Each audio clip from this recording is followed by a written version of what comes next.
Okay. So I want to welcome Daniel here. So I think like we all know Daniel, like because of like the Frankie Banky character you have introduced, like of which I am a big fan of the character. So how did this character come to your mind, Daniel? How did the character come to mind? You know what? Unfortunately, I have a boring answer. Oh, first, thank you for welcoming me. And thank you for having me on. Sorry, my brain goes like this all of the time.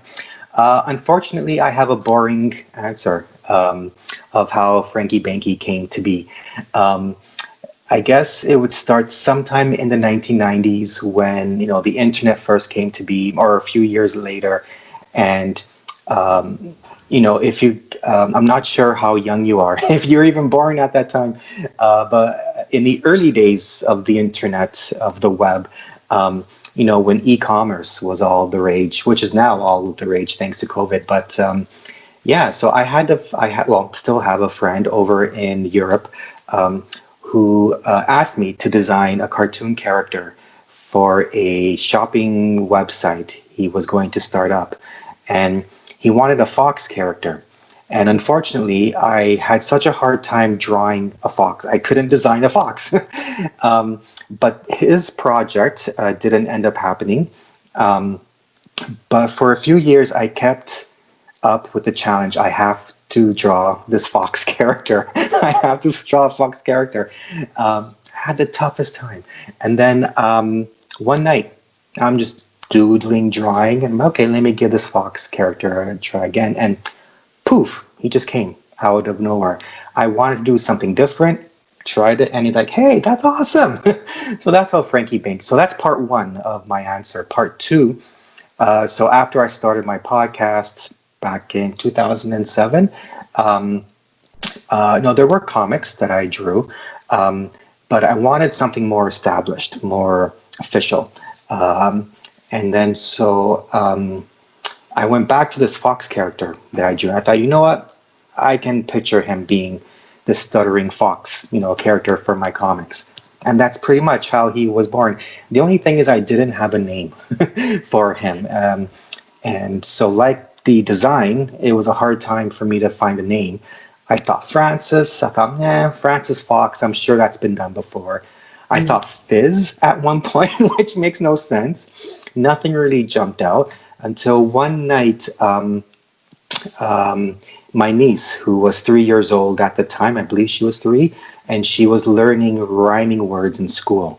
And she was introduced to a family friend, and his name was Frank. Okay. And I don't know why, but she burst out laughing and she said, Frankie Banky, Frankie Banky. Okay. And right then I said, that's the name. Okay. Got it. Got Yeah. it.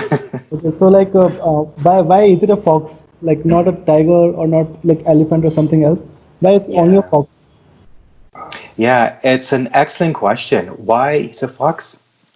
Just like I said, in the beginning, I had a friend that needed a fox for his shopping cart company that had, that they wanted a fox. So there is no rhyme or reason to me choosing a fox as a stuttering character. It was more like, hey, I really like the look of this of this fox design, and and then I'll share a little bit of a secret. Well, now it's gonna be open up to the whole world. A secret where when I first drew Frankie Banky, he looked like this. But I have my book with me right now. Um, Here we go. I'm not sure if it's gonna show up. So this is the very first drawing of Frankie Banky. Okay. And It's really. Yeah. sorry. I'm saying it's really very awesome. Like Oh, I. thanks. Yeah, so I originally drew him without a mouth for some reason, and he looks a little bit kind of scared. So every time I kept drawing him, he gave me this impression of a worried person. And Okay. I thought I'm being very careful with how I describe this. It's not what you may think that I'm about to say. I thought that having this, social anxiety kind of anxiety caused by the negative reactions that he got from his stuttering or stammering, as you say in India. I thought that was like a nice fit, but that's why I draw Frankie Banky in having a positive attitude towards the stuttering, a positive outlook, because that's what the whole I guess branding around Frankie Panky is. Yet, like all of us, he still suffers from all those negative thoughts that we have in our heads, from way back years ago when people, gave us that negative reaction. Um, but really, there is no rhyme or reason, why he's a fox. I just chose one day. Let me see what character I can design. Another thing is, I'm not very good at drawing people. No, there are times that I regret. No, maybe I shouldn't have gone with an animal character. Maybe a person character would have been more effective. But so far, so good. People like Frankie Banky, so I think he's going to stay. Absolutely. I really love Frankie Banky. Okay, and so how you draw this like Frankie Banky? You use some software or doodling or something by hand you draw. Like how you make this? Yeah. How do I make it? Um, well, I'm older, so I'm from the Gen X days. So, Okay, but I'm Gen X, yet I'm very technical. So, to be honest, because I grew up drawing with paper and pencil, that's how I draw. Paper, pencil, then I go over it with marker, then I scan, then I erase the pencil, then I scan, and then I use Photoshop to, clean things up. But I also use my iPad sometimes to draw quick drawings for social media, for the Stuttering School Facebook page and what have you, because the process works a lot faster. and and then also I don't have to worry about too much about getting paint, messed all over the place and all of that stuff. So really, I use both, and I seem to be very slowly transitioning over to the iPad more and more to draw. But I love the tactile feeling of pencil and paper, and the eraser and all that stuff. Yeah. okay. Thanks, Daniel. Mhm. Uh, I'm just going to the website starting a school, so I just get to know about the tiger analogy. So, Mm. would you like to explain what is the tiger analogy? Yeah. Give me a second while I take a drink, Yeah, yeah, sure. because I have such a dry mouth right now. So the tiger analogy was actually invented by a friend of mine who makes an appearance throughout my book. I mentioned him many times in the book, Dr. Greg Snyder. He also stutters, and he's a stuttering researcher in the United States. And one day he noticed he was at the zoo, at a zoo where if you pay like you can pay a fee and they'll let you play with the baby tigers, believe it or not. I guess they're safe enough for anybody to just walk in and, hey, let's play. And he noticed every time he turned his back on a baby tiger, the baby tiger would try to pounce on him and take him down. But when he faced the tigers, they would, sit and behave, and they wouldn't do anything. So that made him realize, this works just like stuttering. That if the tiger represents stuttering, um, then when you turn your back on stuttering, so be it switching your words, avoiding social situations, or even denying that you stutter, no, no, no, I don't stutter. I'm just going to switch words, or things like that. Then stuttering, in other words, will pounce on you. It's going to take over. It's going to take control over you. But when you face your fears of stuttering openly, getting that negative reactions that we always get for the most part, then the tiger backs down. You have more control over your life. You can stutter on your terms, your own terms, and then all of a sudden you start showing people your tiger. You're showing off your tiger. The tiger's on its leash. It's behaving, um, and then uh, and then that's when you start disclosing your stuttering, telling people, "Yeah, I stutter, and there's no big deal." And what I've noticed, especially in the early days of my podcast, when I wasn't used to the idea of telling people that I stuttered, I've noticed that when you do tell people that you stutter, you create this, or people see you in a more positive light because you're okay with your stuttering enough and brave enough to stutter openly in front of people. So that's what that whole tiger analogy is all about, and that's the tiger right there on the wall there. Um, and again, there's no rhyme or reason. Be No, no, no. There is a rhyme or reason why it's a tiger character. Um, but going back to the design of Frankie Banky, yeah, foxes are orange. They tend to be orange. So is a tiger. So I got to figure out how do I, if I ever do color comics, how do I, because they're both orange. But fortunately, there are many different types of species of fox around the world. There's even a black fox. So it's a good thing I made him into a black fox. So, phew. Yeah. Okay. So, like you have just told, when we say a person that I stutter, like before like starting a conversation or something, so it really helps us a lot.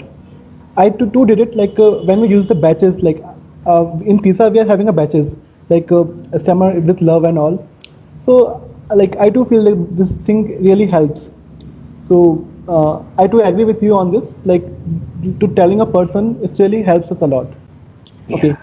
So now coming to like your journey, like you have started social, and like how this started, like started social you started. Yeah, Stutter Social. I'm so glad that we started Stutter Social. Excuse me again.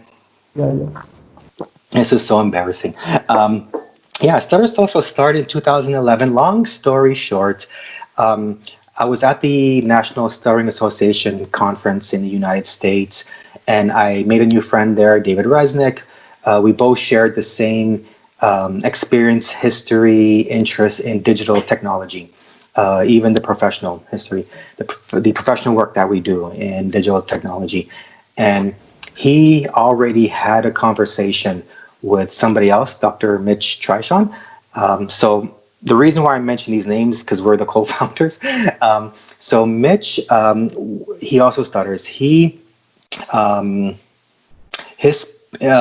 specialty in the research that he does into stuttering is in the effectiveness of support groups for people who stutter.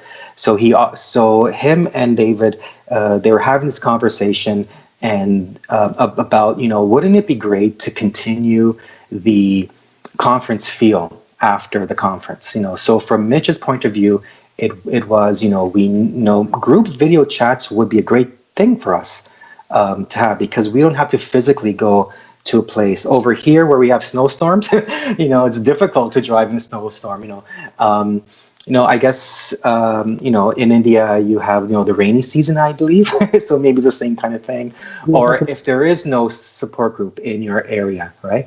Um, and then for David, his idea was well, and I'm assuming this is the same thing at the TISA conferences during a conference, you're at a hotel or you travel someplace and you're with other people who stammer and you're the majority, right? It's a fun time. It's this oasis of stuttering. We're the majority of people that stutter.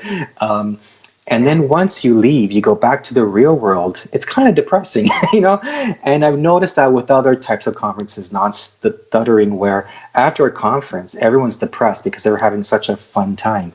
So he thought, something like group video chats would be that great way of continuing that conference feel and having the support.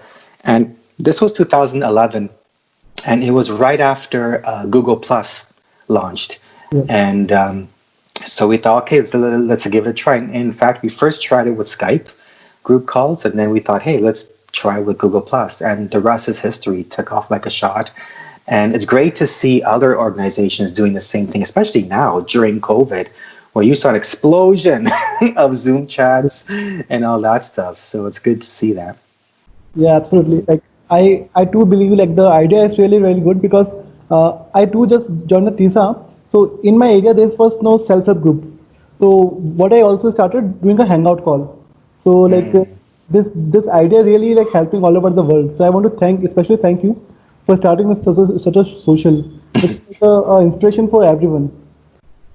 Okay. Yeah, it's interesting over time seeing the feedback that we got and seeing other tools that people are using around the world, like, oh, like, no, WhatsApp groups Yeah. and um, the Zoom chats. Even now, seeing, like, for example, the NSA using the NSA chapters having karaoke, in their Zoom chats right now, or now with a virtual conference, right? Because now, because of COVID, everything's closing down, and it'll be interesting to see. Wow, this is going to be interesting. I've also dabbled a little bit in conducting live cartooning workshops, to see, hey, let's see what happens. So I had someone from Turkey, from Germany, the States, Canada, join in. It's a lot of fun. This digital technology that can really erase geographical distances.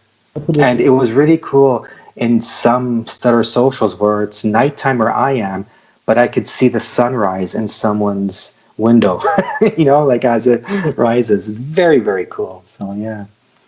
Okay. So it's really very interesting. Okay. So now coming on, what are the social challenges you faced because of stammering? Because there are always the some of the challenges we always face in the society we live. Sorry, could you repeat that? Yeah, yeah. Like I'm asking about the what are the social challenges you faced because of stammering? Ah, yeah, there's a lot. So if I understood correctly, the this the challenges that I've experienced with stuttering throughout my life, yeah, everything from answering, the question in class, do I dare raise my hand? Because not to incite fear to anyone that's watching, but uh, when you're the one putting up your hand, suddenly the classroom feels like it's this giant classroom full of people, versus when you're not lifting up your hand, you're just among the crowd.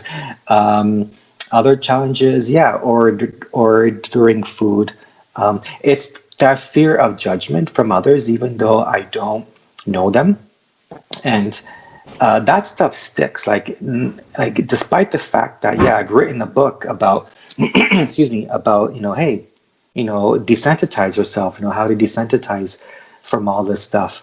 Um, the habits are still there from when I was a kid because I've done this all the time. And I remember there was one story when I had a friend visit. He also stutters, and he was asked, and we were talking about, no, we had gone to a restaurant to order a burger, a fast food restaurant, and I complimented him. I said, "Oh, I noticed that you stuttered your order, but you didn't mention that you stuttered. You didn't disclose. You just plowed ahead, and the woman tried to finish her sentence. You just kept going, and it was like nothing happened."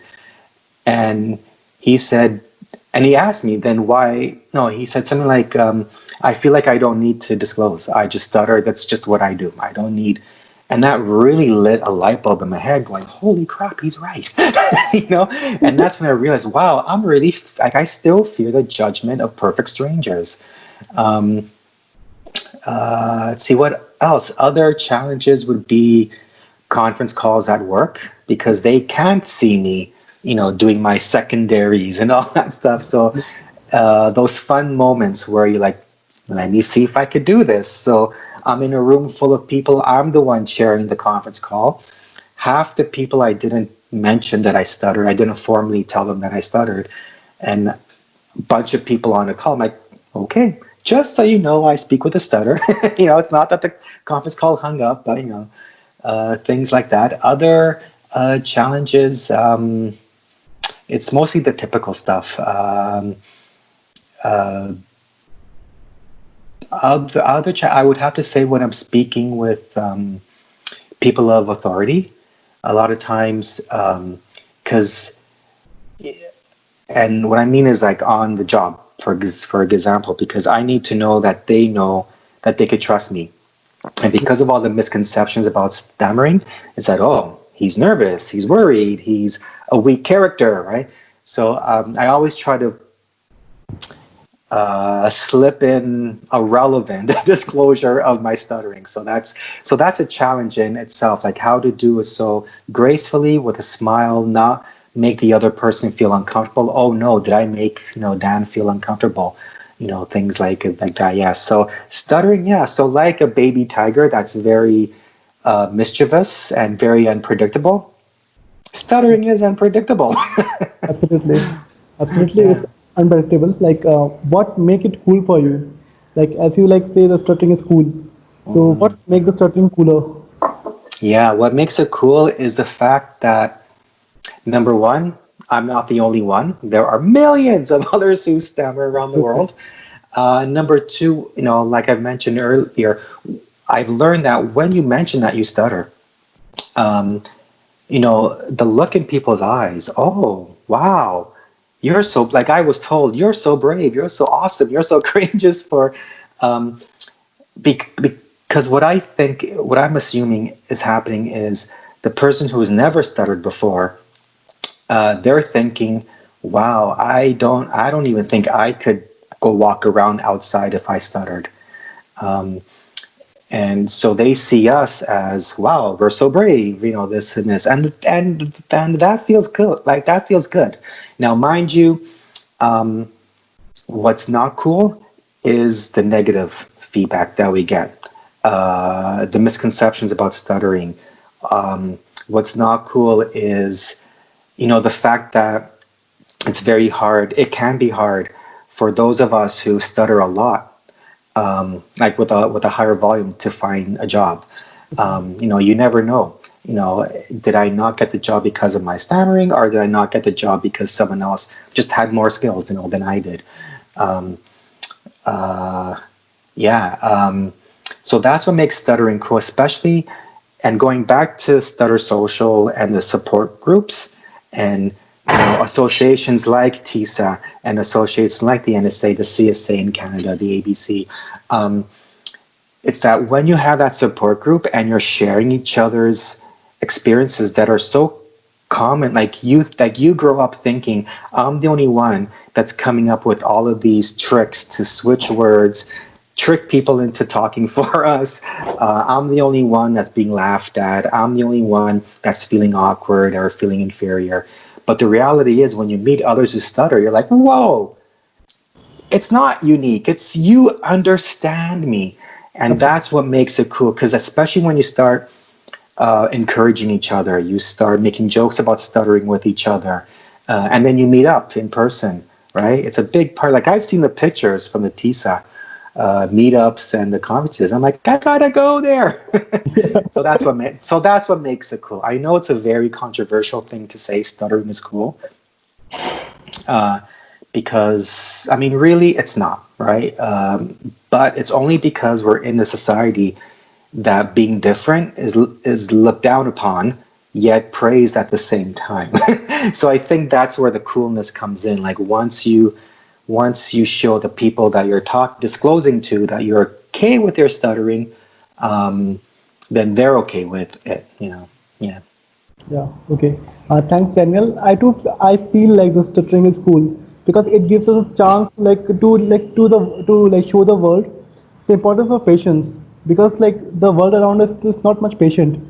So That is so like true. so we can at least we can teach the world like, okay, the importance of patience. Yeah. Yeah, yeah, and I always come across, on my stuttering surfing that I do all over the web in the stuttering community. Every so often, it comes up where someone has written something like, I'm teaching people how to listen. We're the most patient listeners because we know what it's like. Things like that. Yeah. Yeah. So like do you think like the stammering make a person creative also? Like because we just we just kept like alone like in our childhood, like I too like kept alone. So we are having so many creative ideas in our brain. So do you feel like it like uh, a person who stammer also very creative? I think there's a car accident happening outside of your place. you know, do I think you know what you raise an excellent point. I never really thought of that, because being alone all the time growing up, or and then also being creative in how to avoid saying such words and such like that. Or even creative in how to switch words. um, You know what? I don't see why not. Like even looking at the ISED online conference, International Stuttering Awareness Day online conference. There we go. There's a section on artworks like, or creativity where people are submitting videos and poems, songs. For me, comics. And thanks to digital tools like YouTube, every smartphone has a camera. There are millions of videos of people who stammer, in all different languages. Could they? I don't see why not. Often, what I talk about in my workshops about cartooning is the idea of, excuse me, having a creative outlet to make sense of your feelings around your speech. What I do in my creative workshop, because it's cartooning, so we draw comics, we draw a comic of a real stuttering situation that we've experienced, and we change the ending to be the opposite, and then see how that feels and all that stuff. Yeah, there's lots of people I know who stutter, who are musicians, writers, or where they become a writer because they feel that, oh, I can't stutter on the job. Let me find a job that doesn't involve talking, which is funny because jobs always involve talking, no matter what. Yeah. So Are you creative yourself? Do you have a creative outlet? like I currently I'm like doing my like fashion technology. So I works like for like fashion kind of things, like garments and all. So this is a thing which is also a part of a creative things also only. So I just met many people like who are like very creative. So this question come to my mind. So Yeah. yeah, so Daniel, like how you get the inspiration for like the comic you make, the characters you make, like from where you get the inspiration for that? Yeah. Again, I have another boring answer for this really good question, though.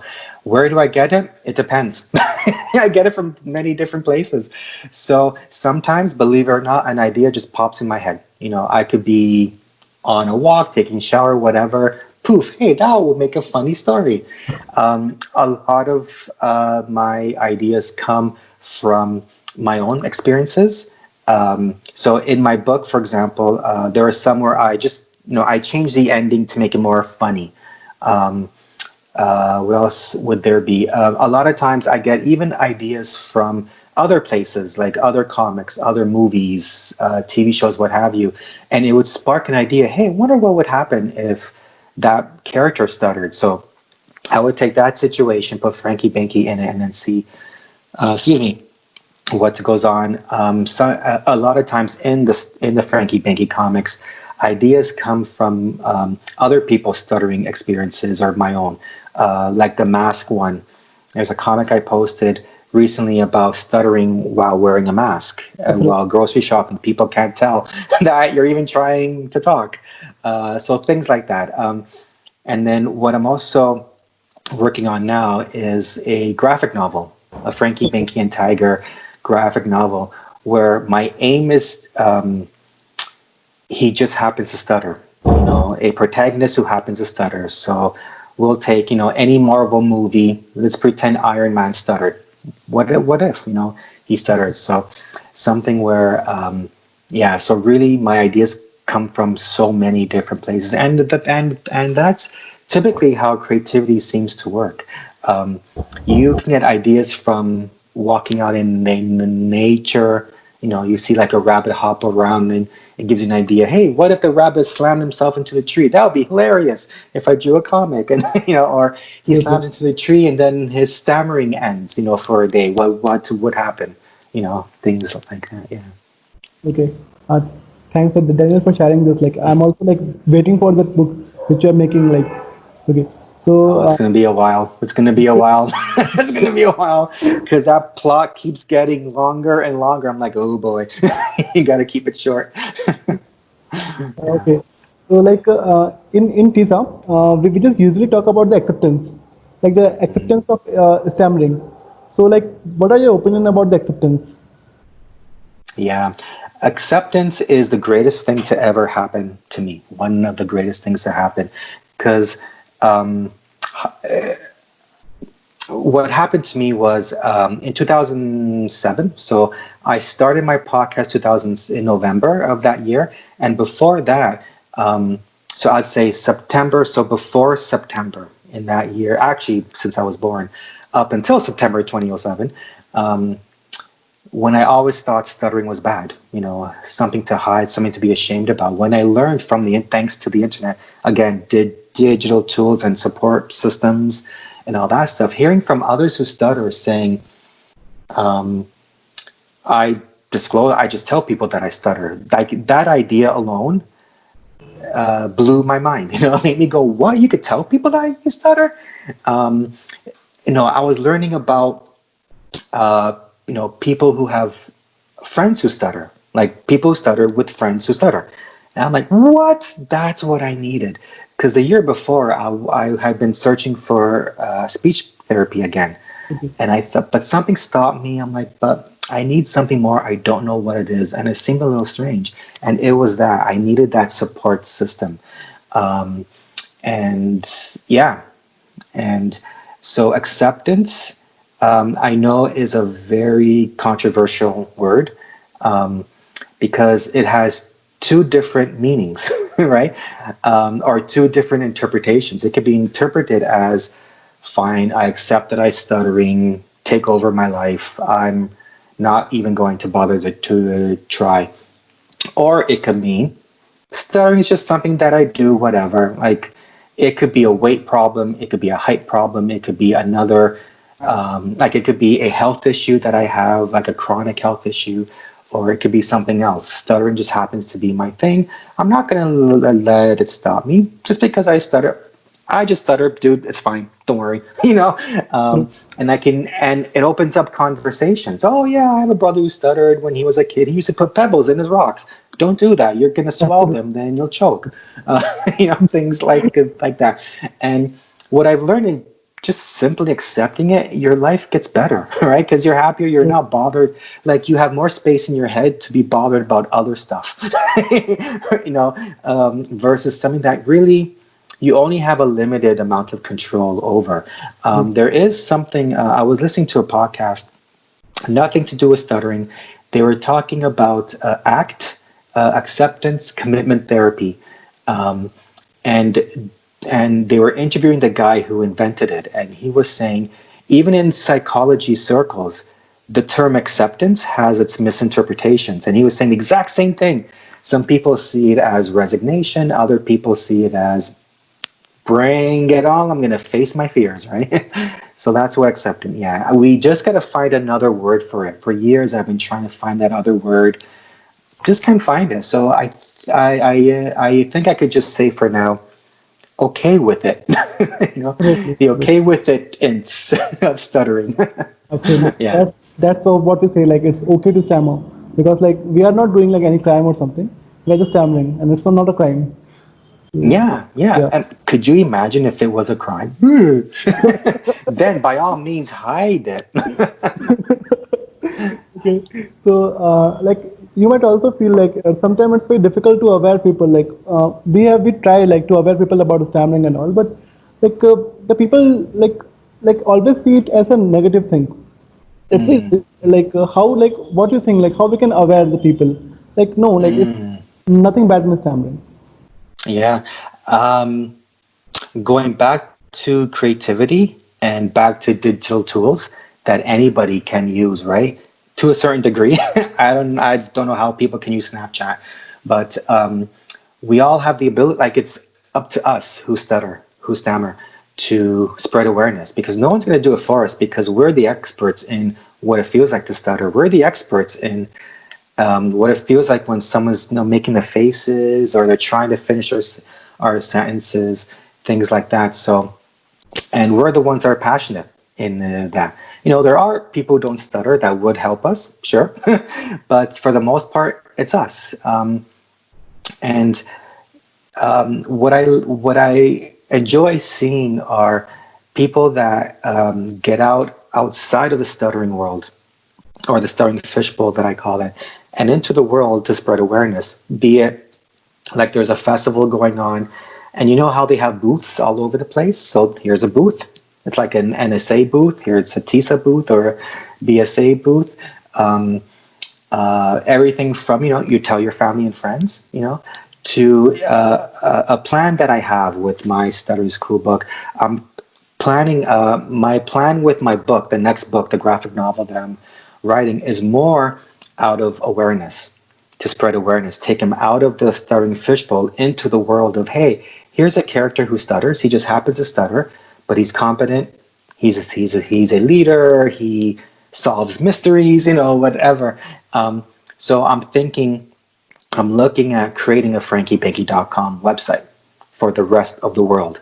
Because if I'm trying to create awareness, I can create it with a website called Stuttering's Cool, I think, because it kind of like it works within the stuttering community, but outside in the world, it erases below the waterline of the iceberg, the stuttering iceberg, right? Um, so, yeah, so long story short, use the talents that you have, that anybody can spread awareness, whether it's through song, through pamphlets, through talking in schools and all of that stuff. You never know who you're going to touch, who you're going to, what's the word? Oh, what's the word I'm thinking of? Motivate, Okay. encourage, Incorrect. motivate. Yeah, into, hey, if he can stammer, then so can I. You know, that's what I like about the tiger character, right? For us, he represents stuttering, but for other people who don't stutter, he can represent another challenge in their lives, Absolutely. right? So yeah, so you have the tools, do it. You have the talent, you have the passion. Yeah, definitely. Yeah, create I mean, I hope that answers your question. It's just what tell one person at a time, I guess. Okay, thanks for like this answer. Like this is really I like this answer. Like through our creative ways, we can like encourage or motivate people to know like to aware people about this stammering. Okay, Yeah. so like like what do you think like about the interviews and the stammering? That's a deadly combination for people always. Even for people who don't stutter, job interviews are nerve wracking. They're awful. Yeah, job interviews. You know what? They're a great example of um, in life. There are things we have control over, things like we don't have control over, and that's things like, I don't have any control over what that potential employer thinks of of me, of my character, of the Damarine, for example. That person may be thinking, I can't hire this person because I can't have him stuttering on the phone. I don't think I can have him talking to clients or anything like that. But I have no way of knowing that. I have no way of knowing if if that person is thinking, well, look at all these skills. Like, I gotta hire this person. Awesome. I really hope that we hire this person. I have 15 other interviews to do, but this was definitely my first choice. I have no idea. Fortunately, we have things that are under our control, and that's things like, telling them, oh, by the way, I just happen to stutter. It's never what I usually say is I inform them, truthfully, that it's never my stutter has never gotten in the way of my job performance. And then so there's what we can't control, and what we can influence. So in my responses in job interviews, I ensure that I include examples where I've spoken to people at work, where I've spoken to clients, vendors, whatever it is, to show, oh, he's spoken to other clients. So it's a way of saying, yes, I can. It's a way of backing up my claim of saying stuttering never got in the way by saying I've spoken to people. Right. Another thing you can do is there's often a question that pops up in stammering groups across the internet. Do you mention stammering in your cover letters or your resumes or your LinkedIn? That's a personal preference. What I've always, and I think I wrote in my book too, where I wrote, you can even show, like, you don't need to mention stammering, but you could show things like if you are a leader of a support group. If you've taken Toastmasters group, right? It shows, oh, this guy's speaking, right? Obviously, it's not an issue. Speaking, right? So you're proving it, right? It's things like that. Employers love leaders, people who take charge. So if you're involved with, say, TSAT, right, you can even mention that, right? It's my volunteer experience with the Indian Stammering Association. So you've mentioned stammering, right? But it's nothing like, oh, by the way, I stutter. It's like, but what does that have to do with your skills and what I need you to do on the job? And then in the end, yes, there is a chance, someone else will get the job, but not necessarily because of your stammering. But I know people, who have a high volume of stuttering, and they do legitimately. I don't blame them to think. I don't know. I think my stuttering is because like I get that fourth interview. They really interested, but someone else gets it.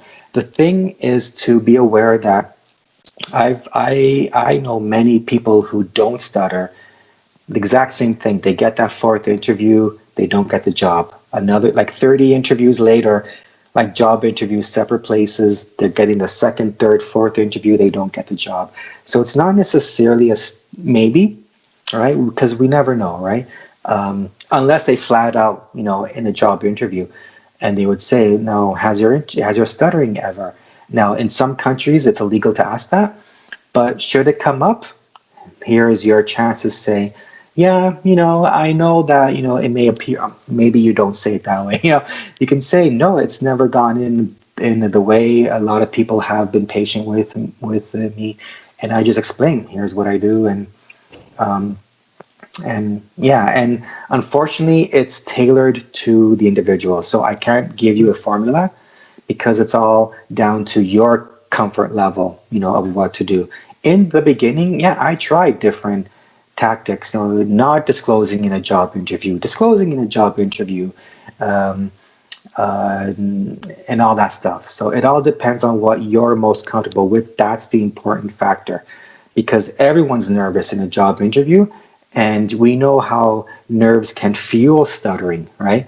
And and yes, it would be nice to be able to control as much as we can Absolutely. the thoughts that go in their mind, like, but in the end, yeah, because you want to appear confident, and unfortunately, stuttering is still seen as a sign of not having confidence. Yeah. Absolutely. So I can conclude like we should like mainly focus on our skills like rather than what we are speaking rather than how we are speaking. Like we should concentrate on what like Yeah, our skill set and all. We should not worry about. exactly. Yeah. See, I think you should be writing a book about this too. Speaking of creativity, So what are your other hobbies, Daniel? Like I know like you make cartoons and all like, but what are the other hobbies you really like to do? oh wow, I have too many to be honest. You know what? It goes back to what you mentioned earlier about being younger and alone all the time. So I had a lot of time on my hands to try many different interests, and they've stuck with me. So I enjoy going to the gym. I enjoy nature walks. I enjoy traveling. When I can. Um, reading. Lately, I've been reading a lot of nonfiction. Before it was all fiction books. I enjoy reading a lot of graphic novels. And here's my guilty pleasure. I like reading graphic novels for kids.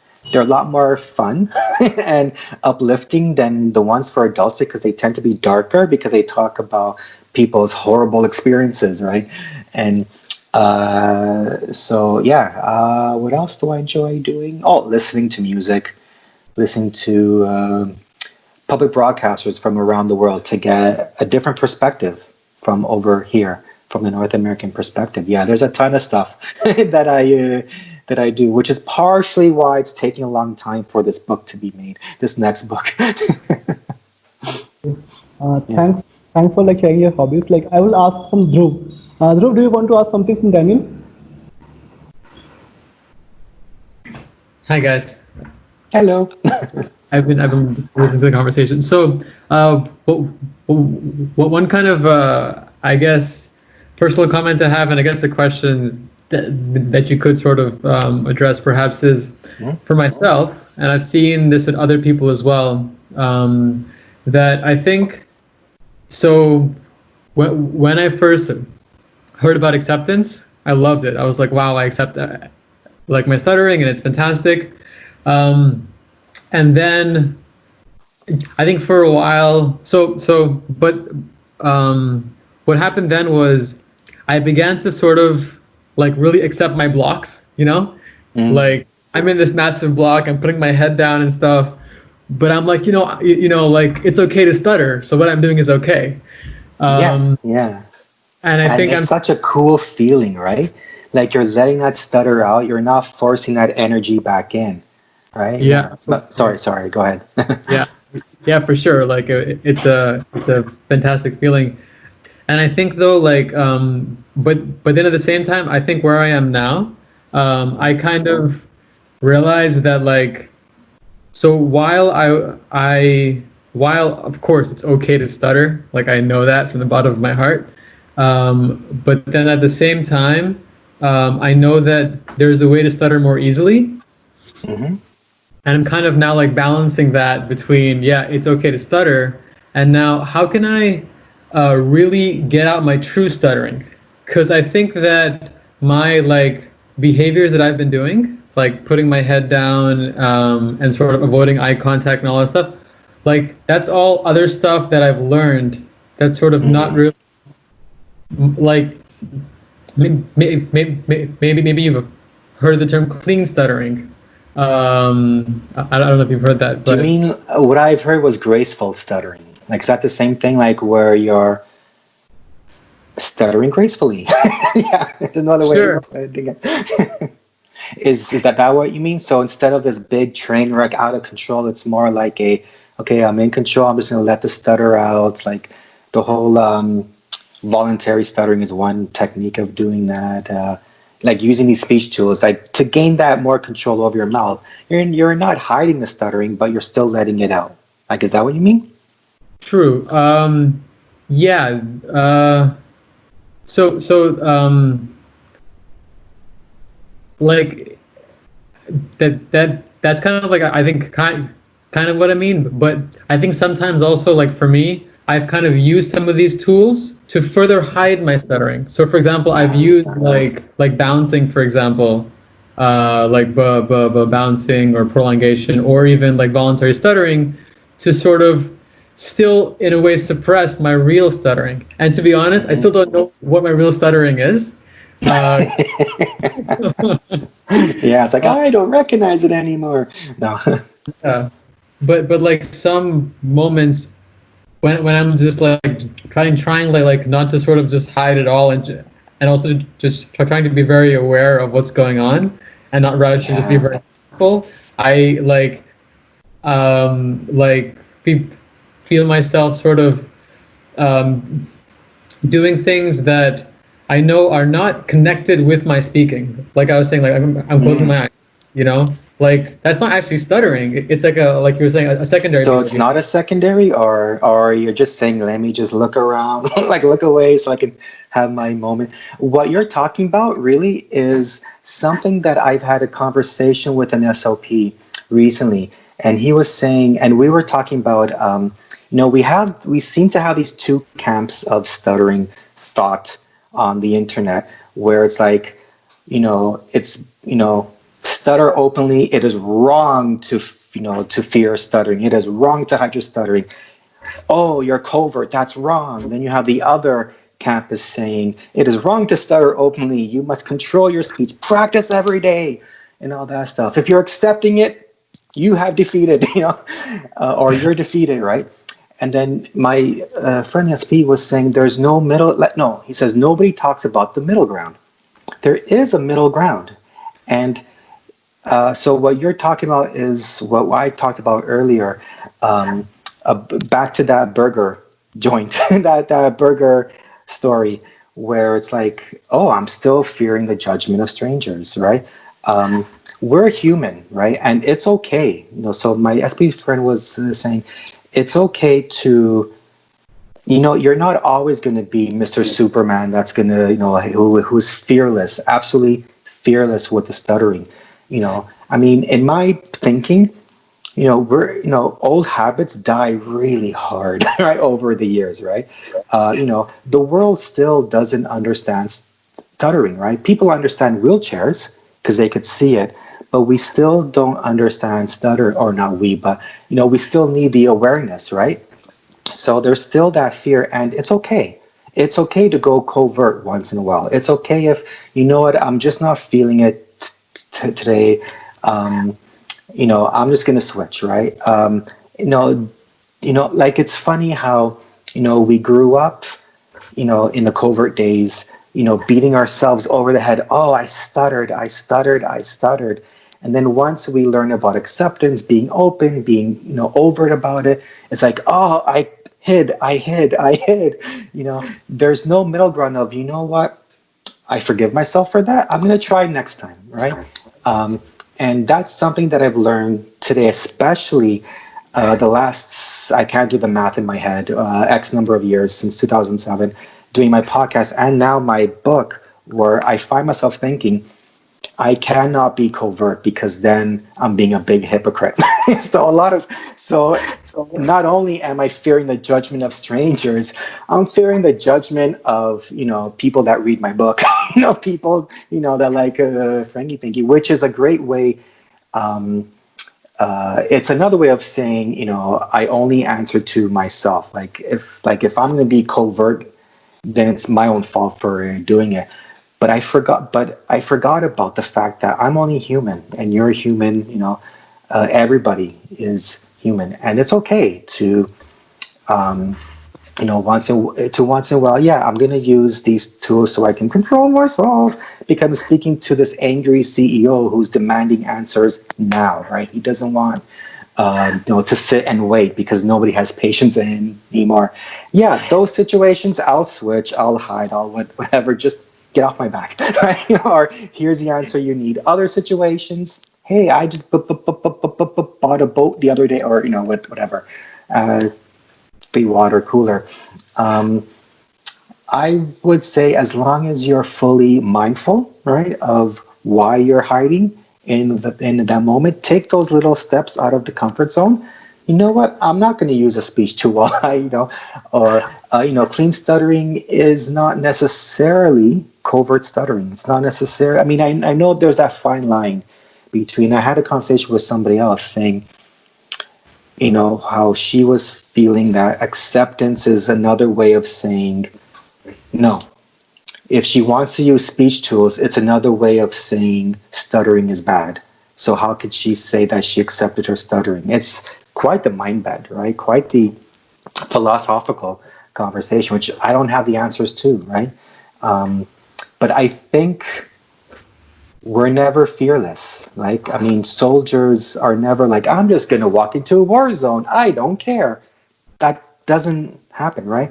I had another conversation with a friend who was saying even superheroes, right? They have their vulnerabilities. They have their moments of, okay, I need to step away and I need to stop and think, or things like that. So, yeah. Does that answer your question, or Yeah, because I we can think. go on for hours about this? Yeah, absolutely. And I think we like have a saying in TISA that I think the founder of TISA coined, Dr. Sachin. He says like accept stammering, but don't accept poor communication. I like that one. Yeah, because that goes back to our earlier conversation. Um, it's not how you say it; it's what you say. Right? Yeah. Yeah. Well, yeah, exactly. And I think at times, I think the point I was making was like, good communication at times is also how you say it. With the eye Hmm. contact, your tone, and Oh, uh, tone for sure. Tone for sure. Yeah. The eye yeah, contact. Yeah. The eye. Yeah. The eye contact is. Eye contact creates that connection, right? Like regardless of stuttering, it makes that connection, because when somebody looks away, it implies, what is that person trying to hide? Are they lying, right? And Mitch Trishon, made this excellent observation where he was saying, his theory is that when people that we speak to look away while we're in a stutter, they look away because maybe perhaps they recognize we're in a vulnerable moment, and they're giving us that privacy in that moment. Yeah, it's a whole, like I said, I can go on for hours on this. It's more of it's kind of like a deeply philosophical question of, when you stutter as you maintain the eye contact, it's that vulnerable moment, you're sharing that vulnerability, and you make that even stronger connection with that person, which in the end is like, wow, this guy stuttered through and he didn't hide it. This person is very confident in his stuttering. So even though we're dying inside and we just want to hide, we're appearing well, and he still talks, or she if you're a woman, right? It works both ways. Yeah, it's fascinating, and all this because simply the world doesn't have enough stuttering awareness yet. There will be a time, it could be 200 years from now, or it could be 20 days from now.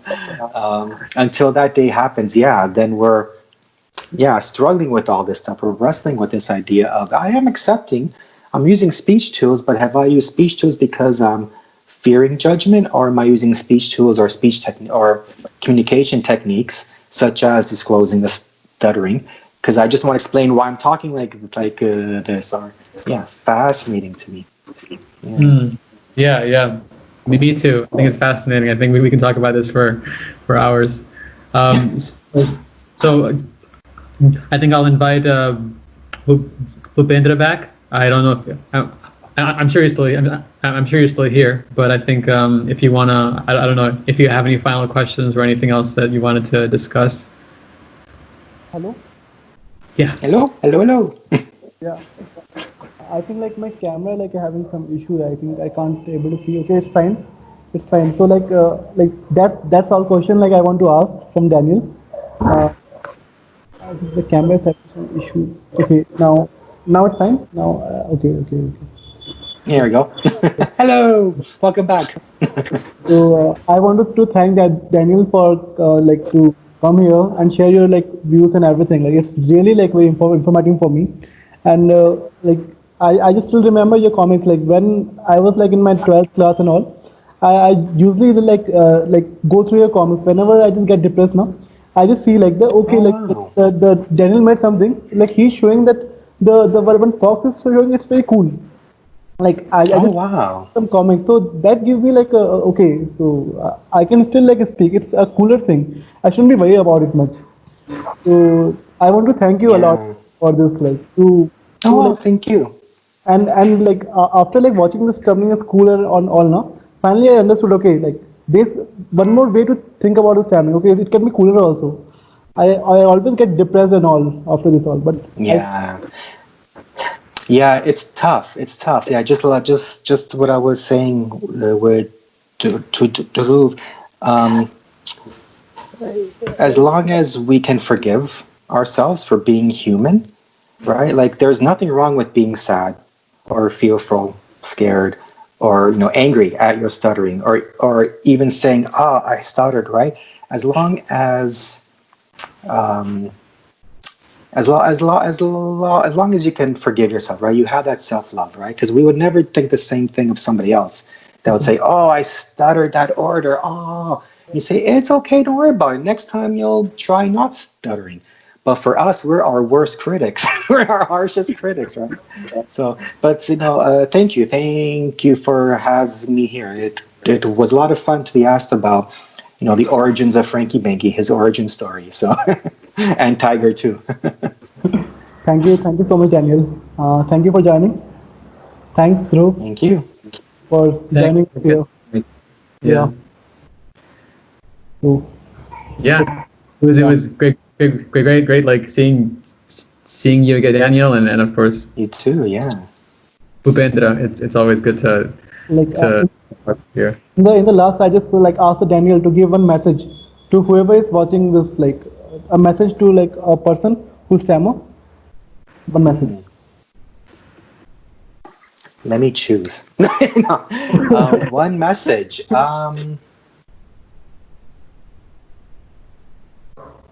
That's a tough one. There's so many things I could say. You know what? I think it's what was already mentioned that it doesn't matter how you say it. It's what you say. Um, I have a Frankie Banky comic where he's talking to a girl and he's stuttering, saying, "You have," and she's getting all excited. Oh, what's he gonna say? What's he gonna say? I have what? Is he gonna say beautiful? And he's worrying about it, going, "Oh no, I can't believe I'm stuttering." And then he goes, "You know what? So what? I stutter. You have beautiful eyes, right? It doesn't matter how you say, right? He said you have beautiful eyes, right? So, you know, yeah, yeah, that would be my message. And find yourself a support group. Meet others who stutter. You have the whole world at your fingertips, really. You know, yeah. And then once this COVID's over, travel to a conference if you can. Yeah. Absolutely. So that I want to like say to like the viewers, like the most important thing is to find a self-help group like around us to get a support to seek help. We should not confine us. Okay, like we are keeping the problem with us only. We should share, like because when we share about the problems, then there's a solution. Like Yeah, yeah, you've hit the nail right on the head with the support groups, right? Having friends who stuck because they understand.